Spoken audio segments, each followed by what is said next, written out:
Well, welcome, State Representative Deborah Lekanoff. We really appreciate you taking the time to join us. And well, congratulations on getting this legislation passed in the state legislature this year, creating this Amber Alert system for missing Indigenous women. How did that come about, that idea? Thank you both for inviting me here.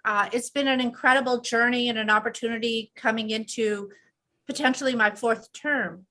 The idea of working towards a state policy to address missing and murdered Indigenous women really reflects the culture of my leadership, which is running on the platform that in order for us to work together as Washingtonians, it's important for all governing bodies to work together, to make policies together, and to implement together.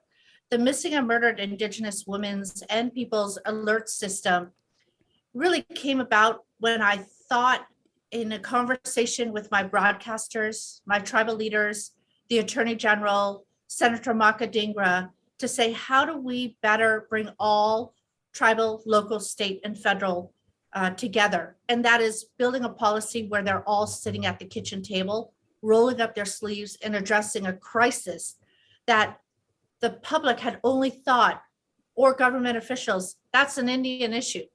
Thousands of Native American women going missing is just an Indian issue. We can't break through the barriers to address them. But the alert system does something simple. It takes the hand that's covering the mouth, which is the symbol of missing and murdered Indigenous women and people, and removes the hand. My broadcasters are coming out with loud voices sharing that there is someone who looks like me, sounds like me, with dark hair, dark skin, almond-shaped eyes, who's gone missing. That comes to my all levels of police force, remove the hand, and they're all working together, removing data sharing barriers to be able to find me, who's screaming as loud as I can that I need help. I've been taken, or I need help. I've been murdered.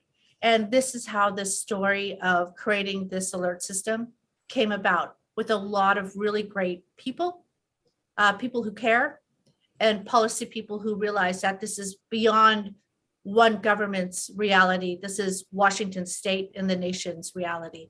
Yeah. It's interesting to me at the heart of this, it is just overt racism. The nation's imagination is captured if it's a blonde, blue-eyed young woman that goes missing, and every news source, everybody jumps in. But for every one of these young white women that go missing, hundreds of women of color, especially Indigenous women, are missing every day.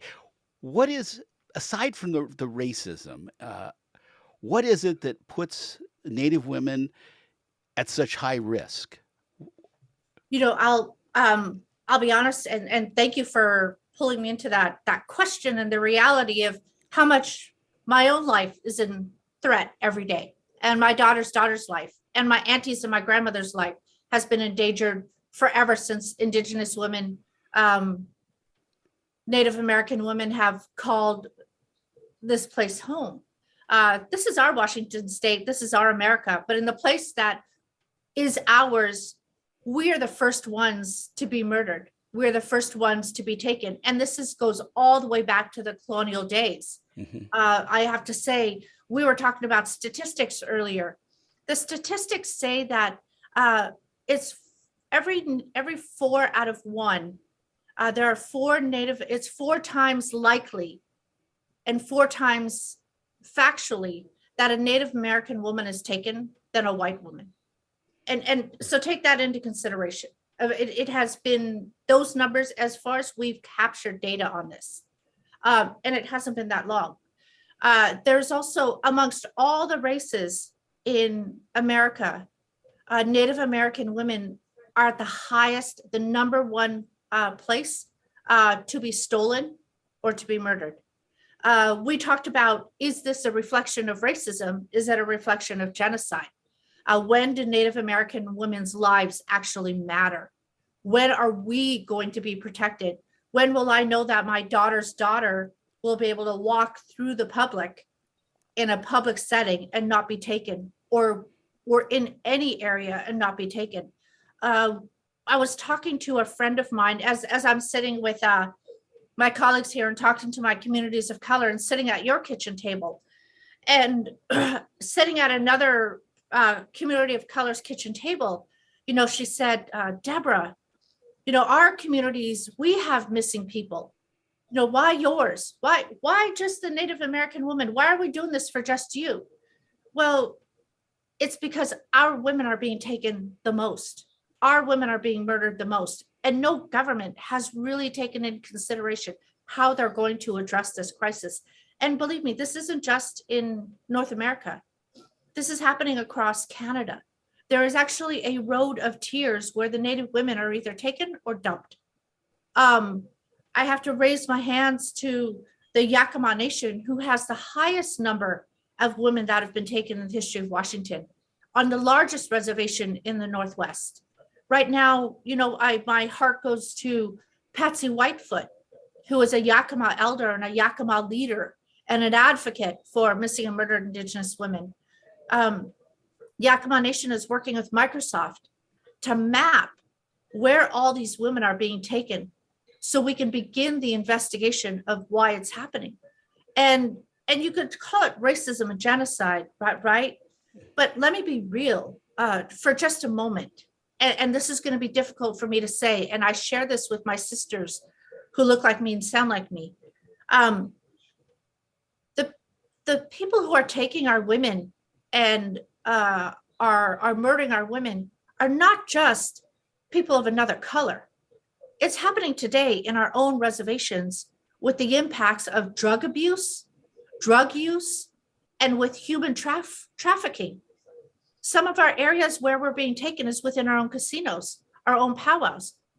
The men and women who look like me and sound like me, even that is a situation that we need to deal with as tribal governments. And that's something people right in our communities of color, we never want to say that. We never want to hide, we always want to hide the dirty laundry in our communities, when sometimes the impact of what's happening to us is coming from our own people. So there's a long list of action items that need to be addressed to resolve missing and murdered Indigenous women. Having young girls today, young girls, 14, 15, 16, being pulled off the reservation, being shot up with drugs today, tied to beds, and being human trafficked out to whatever color will take them by our own people or by people of other colors is absolutely unacceptable. But it's if you take a look at just the word racism, that's one situation. The word genocide, that's one situation. The history of what we have done to our own people, the ugliness, the historical drama of the ugliness, that needs to be addressed. So for me, it's a large kitchen table of different people with different colors, different services, different roles, understanding the reality. And part of the removing the hand is not just for my broadcasters to share the voice. It's not just for our public safety to share their role, but it's us as our own Indigenous community being told, oh, don't tell anyone. Oh no, don't say anything. Well, no, we're not going to be those people anymore. We're going to be survivors and not victims. Removing that mouth comes from removing it from our own communities of the women who've been victimized and saying no more. But why are the women victimized at such large numbers? Is it cultural? Is it conditioning? Is it the stigma? I mean, help me understand that. I think if you go back, let's talk about racism for a perspective. Native Americans have been at the very bottom of the list of reconciliation by America. Let's just say that. We know it. It hasn't been happened. We've survived termination, the Dawes Act, the removal, scalping, boarding schools, rape, incest. Like we have, you name it, it's been given to our Indigenous communities. Just as many of our communities of color have faced their own historical trauma that has impacted our own communities of color. You talk about genocide, being ignored. Why is this just now coming to creation that there is a crisis amongst Native American communities, that your women are being stolen, raped, killed. Why did it take the only Native American woman in the entire state legislature to wake up Washington State to say, we have a crisis? I can't answer why. You know, I can only look to the past and say, we have the facts, we have the situation, we acknowledge that this has not been addressed, but I'm not going to be a victim. I'm going to be a survivor. I'm going to bring everyone to the table. I'm going to build policy. I'm going to invest in public safety. I'm going to build relationships with my broadcasters. And we're going to face the historical trauma within the reservations and within my own tribal community and say, we are not going to allow that type of ongoing treatment of Native American women to happen within our own bloodlines and within our own culture. It's not one solution, right, my friends? There are many solutions that it's going to take and many players at the table. You know, I think in many communities of color, men tend to hold the positions of leadership. I think in tribes that has been the case as well. What you seem to be saying to me is that you have to look internally at in your own tribes and reservations as to how men deal with women. And obviously women are on, such as you, are speaking out and saying, no more, we're not going to take this anymore, and we're going to speak out. But it took you speaking out to finally get something done. But is there an openness to accept among the male tribal leaders to look at themselves? I think it's, I wouldn't put this a blame on the male tribal leaders. I would say, and I wouldn't, remember, there are several different factors that are going to resolve protecting our women. My conversation of having a reflection back within my own tribal community and looking as a survivor of being a sexually abused victim myself, of understanding that it's the historical trauma that our Native communities have gone through. Remember, I went through the whole list of what we have been through. My community is not the only community that is addressing historical trauma of sexual abuse, drug abuse, alcohol abuse, spousal abuse, mistreatment of children, mistreatment of elders. We all in our communities of color and non-color have that within our history. My reason for raising that awareness is, as you said earlier, it's me removing the hand from the mouth that says no more. No more as a Native American woman, no more as an elder, no more as a child. No more can we allow the abuse that happens, that we're giving to one another and to other races, to occur. It's a time of change. It's a time of surviving. And we do have to reflect back and provide the services that can help our communities overcome this behavioral situation that we're having within my community color, but also as I sit at a kitchen table of yours, of all the people of community of color listening.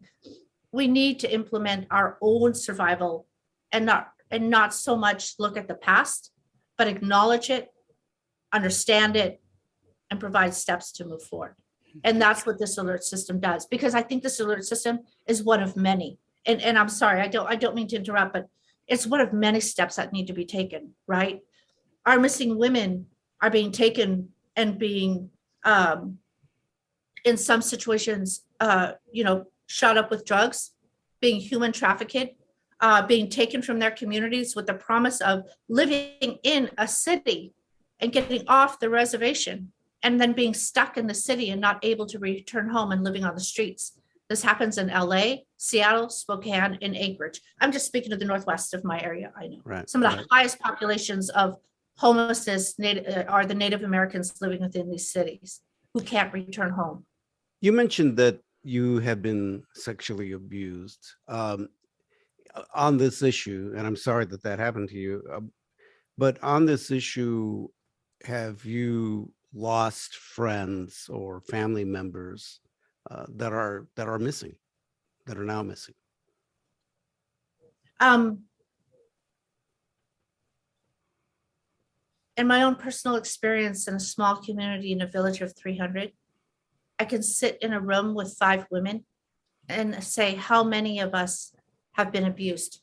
And it's all 5 will say we have. It is a situation that had happened, out of the historical trauma of boarding schools. You often hear the stories of US boarding schools and Canadian boarding schools. Canada came out and shared that they put priests who are pedophiles within the boarding school systems, because you build pedophiles by being sexually abused and then sending these sexually abused children home. And the work continues. That ugliness continues. It is an atrocity. My grandmas, that wasn't part of our cultural lifestyle. Like that came from a specific tactic to kill the Indian and save the man. The historical trauma that has come from that has really, in my years, I'm 51 now, in my early 20s, seeing our tribal governments build behavioral health services and programs to overcome that, to help the children overcome it, to help the adults overcome it, to help the moms and dads who didn't know this was happening to their children overcome it. It is a tactic that was used to impact many of our communities. But for us in Indian country, it is one of the most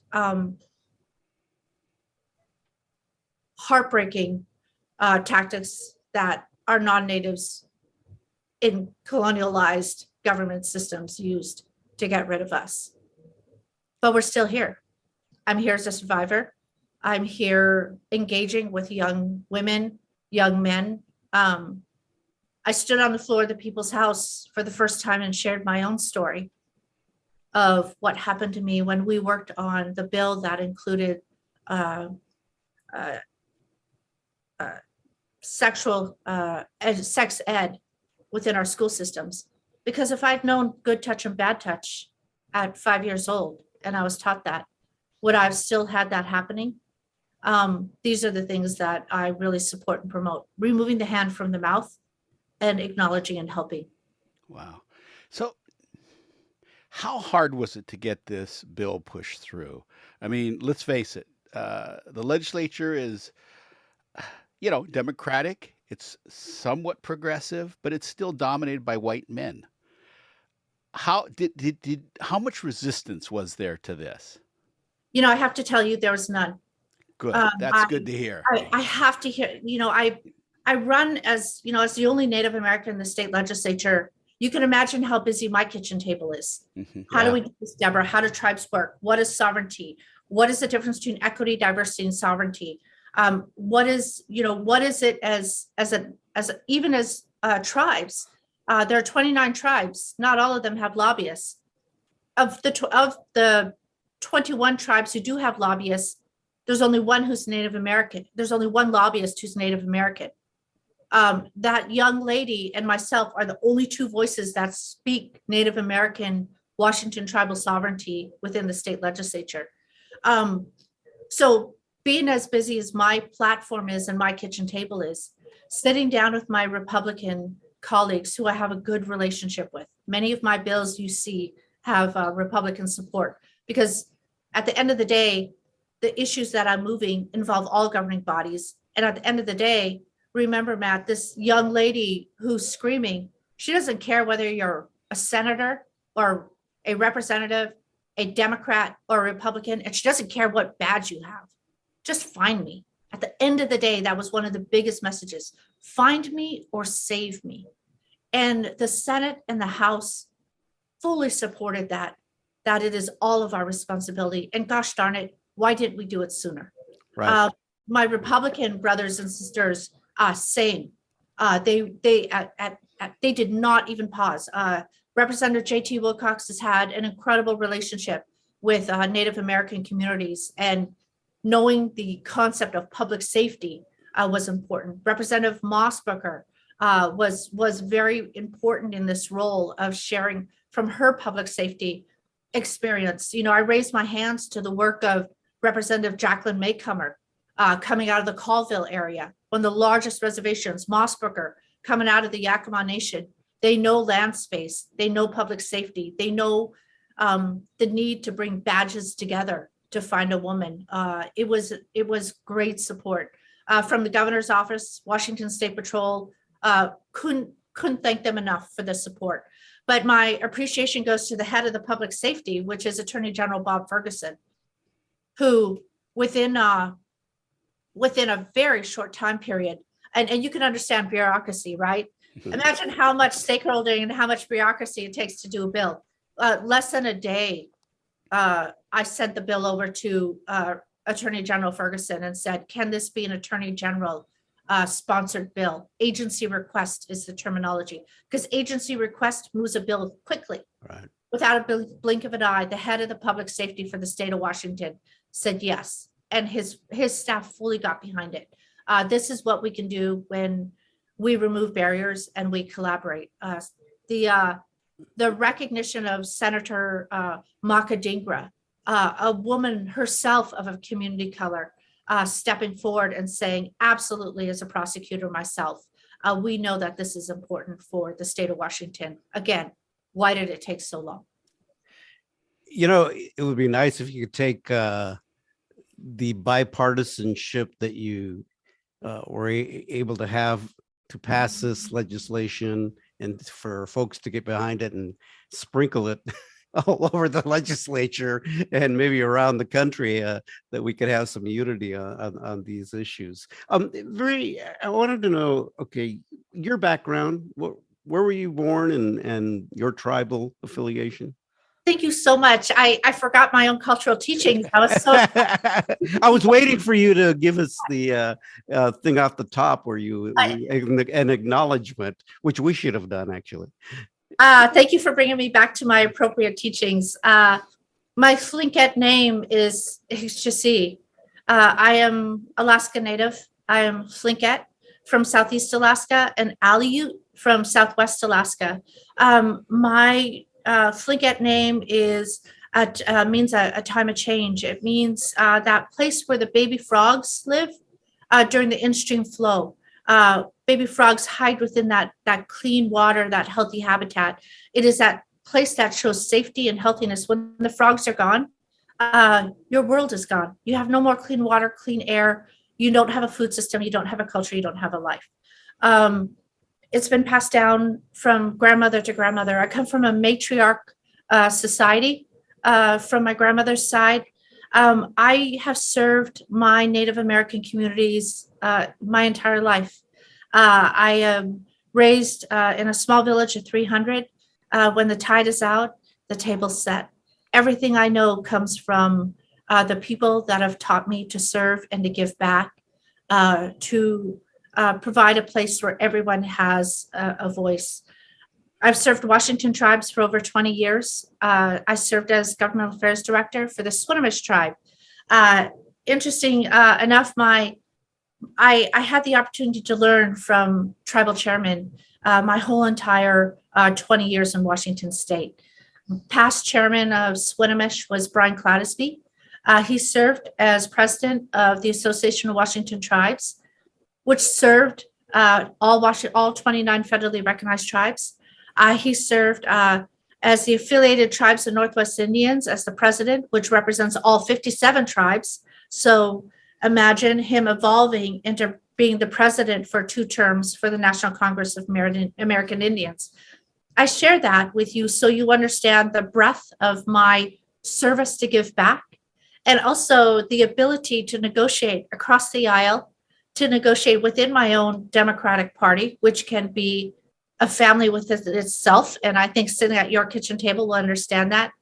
But running behind 577 tribal chairmen and women brings you to a capacity as a state legislator to think, oh, this is easy. Imagine running an Indian country, as we understand it in our communities of color, how diverse that could be with all age groups and with all genders and with all different cultural teachings. And everybody's got a different opinion. No Oh, doubt yeah. about it. Oh, yes. So But at what, the end of the day, I have to tease you, Enrique. Everybody has an opinion, but at the end of the day, no matter whose community of colors kitchen table you're sitting at, it's always the auntie that's the quietest that looks at you across the room, right? You all have that auntie, and get in your place, right. your lip for a minute, and she's going to tell you how things can get done. There you go. Yes. And in the corner of the room. That's very, very true. Very, very true. What now? Okay, this legislation got passed, important, first in the nation. Um, what else would you like to see done going forward? We talked about the root of some of there's different, let me back up. There are different goals and tasks that need to get done to help protect our communities of color. And for me, it's missing Indigenous women and people. One of the areas that I'm really two areas I'm focusing on this year is what leads up to this situation. Why are our women being taken? What is happening within our communities, not only our Native American communities, but at the local, state, and federal level? I've seen a growing cry for help to address the use of illegal drugs, of opioids and fentanyl. Now, within the reservation, we have those non-natives coming and selling those illegal drugs on our reservation. Some of our communities are so small of 170 to 500 to 4,000 to 10,000 people. One death in a Native American community due to drug abuse is the same as 100 deaths in King County. This crisis of bringing governing bodies together to create a public health crisis on the use of illegal drugs, of fentanyl and opioids is really going to be an important part that I want to partner the state legislature on. It's, again, the death of a drug overdose, the human trafficking of a young girl or boy who is under the influence of drugs, the behavioral health crisis and mental health crisis happening within our reservations. We cannot resolve this alone in Indian country. We need the public safety and the health field support of local government and federal government. I have potentially 5 tribes in the past, within this last year and the year before, who've called a public health crisis on this and created task forces, which if we create a task force with the help of federal, state, tribal, and local government, we need public safety officers and we need public safety collaboration between the badges. So that is going to be an area that I'll focus on this year. The other area we want to look at, and remember, this is part of not being a victim any longer. This is being a survivor. The impact of the historical trauma of boarding schools across this great nation.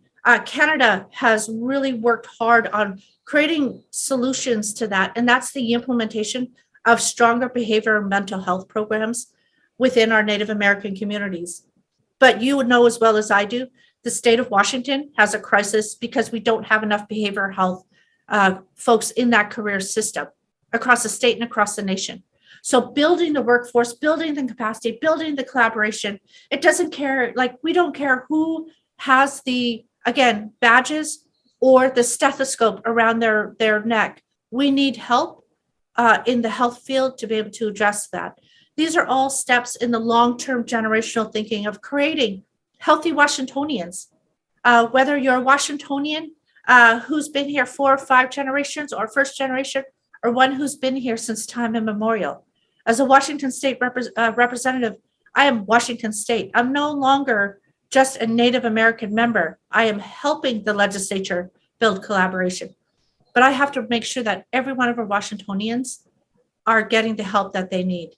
And this is wellness in our lifeways, bringing communities together, bringing all governing bodies together, and focusing on the bigger concept of a healthy Washington State for all. Have other states reached out to you and said, how did you do this? How did you get this done? Oh, I'm so excited. Thank you. Some of my first calls were to my First Nations up north in British Columbia. Some of my first calls were coming from other state representatives, engaging and sharing our information with the amazing Secretary of the Interior, Deb Haaland, who's a Native American, from serving in that position. The excitement of listening to Attorney General Bob Ferguson as he's talking to different attorney generals around the nation, as far south as New Mexico and Arizona, and over to the East Coast. Senator Dhingra hearing comments from her senators across the nation. My hope is, and Attorney General Ferguson, I've heard his conversation on this, is the Association of Attorney Generals having a presentation on this to be able to share from the highest level of public safety in the nation. The Attorney General is talking about, how do we address this crisis? Maybe it's an alert system. Maybe it's other tools that we can learn together. The Western Governors Association urging the governor to share this success story, as it is his and Trudy's success also as a First Lady of Washington State to raise this awareness. Working with the First Nations in Canada and engaging with their provincial government and federal government and sharing this. At the end of the day, we're removing the hand from the mouth across this nation and then across America. It really should be something that should be at a national level.